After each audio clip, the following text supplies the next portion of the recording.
Athens is great. Good. I grew up like right near there, Franklin County, Georgia. Cool. So Oh, like yeah, 40 yeah, minutes, 40 minutes northeast of there. But Port Lake Yeah, Hartwell is. Woody's familiar with Lake Hartwell. He goes down there and parasails on the lake sometimes. Right on. Right on. I've gone water skiing on Lake Hartwell at night before. That was pretty entertaining. Wow. Can you see? That water's black. Oh, yeah, yeah. And it's full of like mercury from that battery plant in Clemson, too. So I'm sure I've allegedly.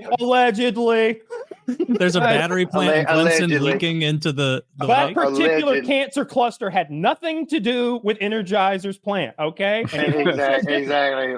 Yeah, when the DNR is like, do not eat one fish out of Lake Hartwell every 5 years or something like that. Yeah. So, I was like, it's all right. It's all right. I heard someone didn't know told me that. once, and it was a redneck that told me, so he's just making it up probably, but that there's places where there's pools of mercury at the bottom of the lake just sitting there. Like, really? Wow. It can't be, right? That sounds insane. Is that how mercury works? Yeah, that's how mercury works. It would sit there. Yeah, I mean, that's how it works. I mean, man, I don't know. I mean, I don't know how it would get washed and collected down that far, like down the lake that far. Yeah, but I mean, that's know. how it would appear. I wouldn't be surprised. But there's all kind of wives' tales about that lake. I know there's supposedly a lot of structures underneath it in places where they flooded valleys. So there are structures under there. I've heard that too. Yeah.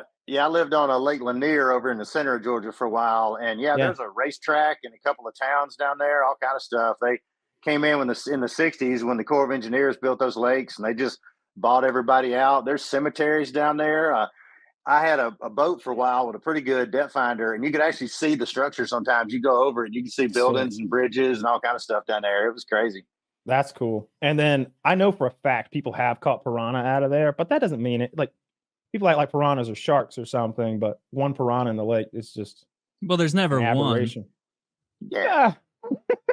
Well, even there's so I actually learned something about piranhas today. And you probably already know that piranhas aren't the nightmare villain of movie that they are in movies. That you jump in the river, they're not going to turn you to a skeleton. They don't do that. But in some circumstances, apparently, in certain circumstances, the jungle will eat a small pond or lake. Literally, the undergrowth keeps encroaching into the water and slowly absorbing that body of water, and all the life in it turns into just piranhas because they're the apex predator down there. They eat everything else until all you have is starving piranhas who have been eating their week for who knows how long. And so the water's getting smaller and smaller. So they're more and more concentrated. They're starving. And if you fall in there, they will turn you into a skeleton. Yeah. Piranhas are a problem. I don't know. I don't know a lot of people that have been hurt by them. Like I keep fish. And I've been around fish since like the 90s. This is like fresh and saltwater aquariums. YouTube knows this. So it feeds me piranha feeding videos all the time. You put a dead mouse in an aquarium. Whoa. They just attack like a feeding frenzy. And it makes me think that if a person were to jump in on a larger scale, that you'd have a similar thing. But I don't know of any people who've been eaten like that. Yeah. According to my YouTube, we'll be okay. But unless you find that scary little pond that the jungle ate and you fall in there, that's a perfect horror movie. That's a perfect horror movie. Have it be all about an area where that happens. What, avoiding a small pond? Well, okay, like maybe there's a lot of them and we can't see them or something, Taylor. Just go with it. I found a scary monster in the wild. Okay. I've been down to some jungles in South America before, and every time I see the water, that's the first thing I think of is like, man, piranhas. Which I know, obviously not. There's kids and cattle and all kind of people in those lakes and rivers all the time. But yeah, it crosses your mind. Yeah, but same thing, it's like imagination. I mean, it's like snorkeling or diving in the ocean. I mean, you're in the same body of water as some big ass shark out there. You just got to run the numbers and assume they're not gonna be right where you are. There's a scarier freshwater fish than the piranha, the candiru, Candiru. Do you guys know this one? Yes. It swims up your dick and hurts you, and you have to have it like surgically removed and be infected. It has barbs that face backwards, so it's up your urethra. And if you wanted to pull it out, it'd be like pulling a barbed arrow out of your pee hole. It's absurd. I did not expect everyone else to know about this fish. I thought I had a unique thing. We're men. We hear it once and we're forever afraid. I'm not afraid of that catfish in the least. I'll Donkey Kong him. But one of those urethra creepers scares the shit out of me. And that's what I was going to say. I'm less afraid of big things. Like if you Yeah, look at I'm evil kind of with creature. you. if you get thrown in the jungle, they'll be like, oh, one of those big cats or whatever, get you one of those panthers or whatever they have down there, those big cats, leopard, whatever it is. Well, I don't know. How many are there? Like, let's keep a lookout for them, right? We'll see them coming. They're 100 pounds. That little fucker, we're not going to see him coming. He's going to be right up your pee hole. And it's game Maybe over. it feels then. good at first.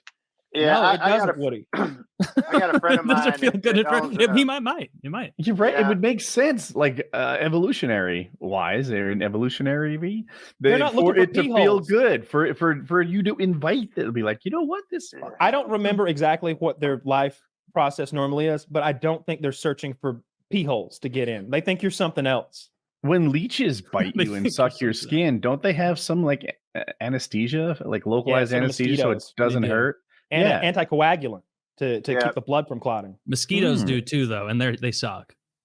Yeah. Well, I'm they not do. saying they're good. I'm saying that evolutionarily, if that's a word, They're good at their job. it makes sense for them to have that little local anesthesia. And it makes sense for this penis fish to be able to do that in a way that's either fun or pleasurable. Or I don't think it's looking for dicks, Woody. Again, I think it's Yeah. looking for Yeah, something else. I mean, I know there's some fetishes out there, and maybe that's a whole level of tourism. But I got a friend of mine that owns an adult store, and they sell all those like rubber suits and underwear and stuff. And if I ever am going to go swimming and down in the Amazon, I think I'm gonna get me the tightest pair of solid silicone drawers I could find to make sure nothing is getting up the leg of those shorts. Oh yeah, at This least is wear genius. a condom. Man. Like- I'm Oh gonna yeah, be like in there. condom and a rubber band, so it can't come off. I'm gonna my go dick's gonna full be. I'm gonna. gimp suit.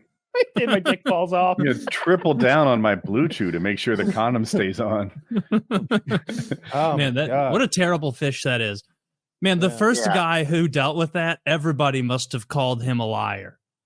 I swear it's in there. Ah, my dick hole, and there's like Ted You're jumped not in the getting water me and to he's look at your dick, freaking Dave. out. Yeah, Lee, look at it. this is the same story he told yesterday and the day before and the day before. Yeah, we're not falling for it anymore. Dying from one of those Jesus. big snakes down there would be pretty nightmarish as well. I've seen a bunch of those things where they attacked people. The one guy got bit in the arm and it caught an artery or something. It caught some big blood vessel of some kind, and he nearly bled out just from the bite because they've got big fucking teeth. When he had its head, he was on Rogan. He's like, "This is the one." He's got its head. This is Ooh. the one that bit me, and this is the one that nearly killed me. So he And its won. head Wow. was like way bigger than you think a snake's head could ever be. Like way too big for a fucking snake's head, man. It Oh, looked yeah. more like a small dog or something. Dude, if a python Yeah. or anaconda gets you, like I feel like you're going to die with a lot of lead time. Like Oh, now if you there's got a a lot knife. of screaming. You just need a knife. Yeah. There's some like crazy theory, like you're supposed to like relax so it doesn't squeeze you too hard, and then like let it start eating your feet. But then when it like gets to your waist, you're supposed to like cut its like the inner part of its tendons or its mouth. So I mean, there's some crazy thing of like just relax, and I don't think I could do it. I had a friend that was into like Just snakes. in relax. his This is house the and shit. worst idea. Oh, I know. I was like how like that's a lot of faith. You're gonna be You like, want to "What wait till night?" you've been But- fully swallowed, Once the- you're the snake- waist deep into a then snake. explode. Yeah. I See, the had a snake is friend gonna that had expect a guy 16 resisting. foot- Look at that shit. Yeah. Look at that Oh, there snake's he is. head. Wow. Jesus. Yeah, that's a scary snakehead. I had a friend of mine that had a 16-foot, I guess it was a python or something. And that snake ate like chickens and rabbits. And it would like it had like a whole room it lived in. It would sit up and it could pretty much sit up like eye level and just stare you down. And like, I mean, we've all been around snakes. I mean, there's snakes look at you, but this snake made like eye contact. Like he was sizing you up. I was never comfortable in that house. That house is two roommates, friends of mine who are roommates. They had like 30, 40 snakes of all kinds, 10-foot snake, 16-foot snake, bunch of poisonous snakes, a whole bunch of tarantulas, a 2-year-old boy, and a cat. Jesus. And when you went over there, the cat would just like lean on your legs, like, take me with you. Like, everything in that house wanted to kill that cat. And the cat would just be like, please, just, I promise I'm going to eat much. Just get me out of this damn house with all these scary things. And the 2-year-old, that poor cat, man, that cat was just like hollow eyed. He had like that Vietnam chopper pilot look, like he had seen too much, you know. That poor I'm cat. sure he man. had. What a horrible I'm- existence for the cat. and I'm the actually 2-year-old. pretty scared of snakes. I didn't like not the. It's not like I see a rat snake or something. I'm afraid of him. I'll pick him up. But being in Texas and seeing those real rattlesnakes and understanding how big a rattlesnake is compared to the bullshit that we've got in Georgia, man, I'm afraid of those things. Its head is so wide, and like the way it articulates its jaw. The guy we were hanging out with out there, he had a pet one, and it was so big around, and it was just, it's all muscle. And it's like, dude, he's got as much muscle there as like a big strong man does in his arm. And that's not even what he does. That's a rattlesnake. He'll kill me if he bites me. Mm-hmm. Do you have copperheads? Yeah, they we got say those. we do, and I'm sure we do. But man, there were just never any on my dad's property. There's a creek and ponds there. Actually, we'd see them in the water sometime, but we'd shoot them quick. Maybe we just killed them all out, because every time we'd see one, we'd 22 pistol and just pop him. Yeah, we had a lot of water. Yeah, we had a lot of water moccasins around in North Georgia where I was. Copperheads were the most common. Rattlesnakes were relatively rare because rattlesnake's kind of shy. Rattlesnake is way higher up the evolutionary chain than a copperhead or a water moccasin. Rattlesnake, they can control whether they inject venom or not, whereas a copperhead or water moccasin is just like a syringe.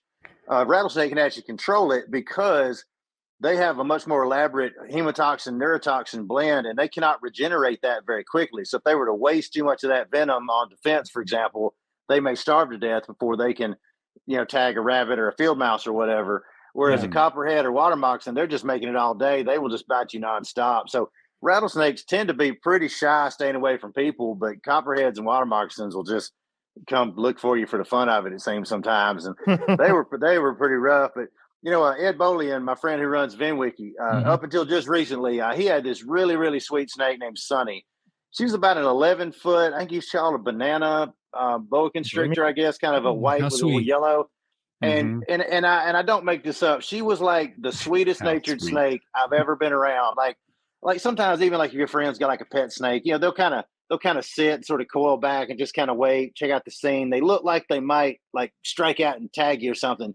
But Sunny was just like always just kind of cruising around. She never stopped moving. She never paused or gave you that feeling like she was thinking about biting you or wrapping on you. Yeah, she was just in and out around you, licking in your ear, just cruising around, just meeting people. She was literally like the sweetest snake. And, he'd post pictures of his kids, with the snake, and everybody's like, oh my God, you're risking it. But that snake was so mellow and just so well fed and so well accustomed to people. He'd had her since she was the size of a pencil, probably. Oh, she just passed away eventually. She had a cancer, actually. But she lived 12, 13 years, I think. I can't remember exactly how old she was. But anyway, just a really sweet-natured snake. And one of the few snakes I've ever been around that I was never a little leery of. She was just super cool. And it was you talk about the eye contact. The eye contact. It's weird, but that snake's eyes are so scary. And I don't think he was looking at my eyes, but he was just looking at, he was definitely looking at me. He was looking at me. And I'm looking at him. And it's like, he knows I'm here and he wants to kill me. That's so fucking clear right now. Like, he doesn't need to be able to talk for us to get that across, because he's giving me he's just like growling. If snakes could growl, his tail. Oh, yeah. And the plan was for me to handle it on video. So they're like, this is the snake you'll be handling tomorrow. I'm like, yeah. Good thing we didn't like bitch out and get a little one, huh?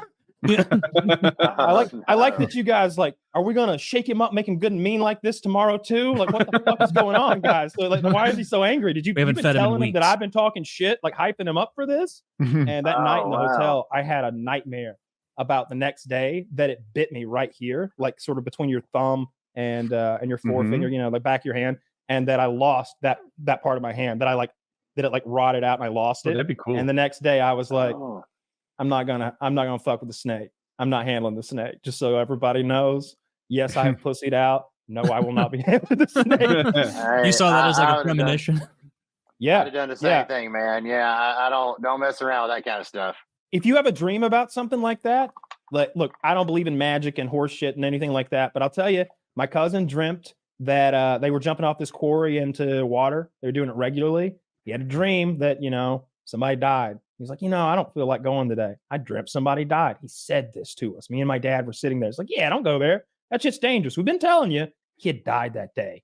Oh, wow. Fell in there, hit his head on the water, drowned. Yeah, at the quarry. Was it related? No, heart attack. He was just having a picnic at the quarry. Yeah, he jumped in, hit his head, and fucking drowned, dude. You jump in quarries and shit. Yeah, don't jump in quarries. They're full of rocks. There's no way I was going to tempt fate that hardcore and grab that fucking thing that's evolved for the last 80 million years to destroy me. They're so scary to look at. Emotionlessly too. That's what I would be nervous about a snake, because it can be cool forever and then just not be. Like I saw this online photo. This was a few years ago, but it was some viral picture someone probably put on Twitter, and it was like a snake owner who was like, my snake is the sweetest constrictor around. Every day she lines up and lays right next to my son, my 3-year-old, and would never mess with it. And someone, like, most comments were like, oh, what a gentle creature. And one person was like, hey, I don't want to rain on your parade. It's doing that every day to see at what point it can consume your child. It's laying next to it to see how much longer it needs to get. Like, apparently they do that. They will like line themselves up to something long ways to see if they are able to consume that. And so if you're ever laying on the ground and an enormous snake slithers up next to you, don't assume benevolence. Cuddles, not cuddles. I promise. We're not getting fed today. Spooning. Snake spooned. Yeah, it's spooning me. It's spooning me hard. It's forking me now. It's forking me. Yeah, that would be a horrible way to go. I'd rather get. Actually, no. It probably takes a long time to die from the venom too, unless you get real. They're not venomous. They No, I mean, I was going to compare the constrictor death to the venom death, but it's not like a venom death is going to be real quick, right? It's I mean, some of those, like those bushmasters and some of those snakes, like I was in India one time, and they told us to like always check your toilet for cobras before you get, and you know, and I mean, the toilet cobra sounds like a joke. I made my buddy Travis Bell and I have a joke about a toilet cobra. That's something entirely different. Yeah. But apparently at some point, the cobras in the cities were getting really bad there. So the government issued like a bounty on dead cobras. So what people started doing was like catching cobras, but instead of turning them in, they were breeding them at home, making more cobras, and then turning all those cobras in for the bounty. The government figured out what was up. Then everybody's all right, well, I'm not keeping these cobras around. So they let them go. Now there's like 20 times more cobras than there were before, and they apparently come up the pipes and will be like in your toilet, and like they're like, don't just pop the lid and sit down because there could be a cobra in your toilet. I was like, this is not the country for me. You're in India, like you're going to be spending some time on the toilet. That's I would imagine one of my favorite scary movie moments, because in every scary movie, when some crazy shit like that happens, or when someone tells the character, hey, check the toilet at night for cobras and check the attic for ghouls, just so you know, good night. And the person will be like, shake it off and be like, well, we're still staying. And the movie Event Horizon, they see this horrible recording on the computer of how the previous people on the ship had been tortured to death. And Lawrence Fishburne goes, we're leaving. just no talking about it. We're leaving. Like, they all start moving right then. Like, we're going home. And that cobras in the toilet might be a go home kind of moment for me, especially if I found one in my toilet.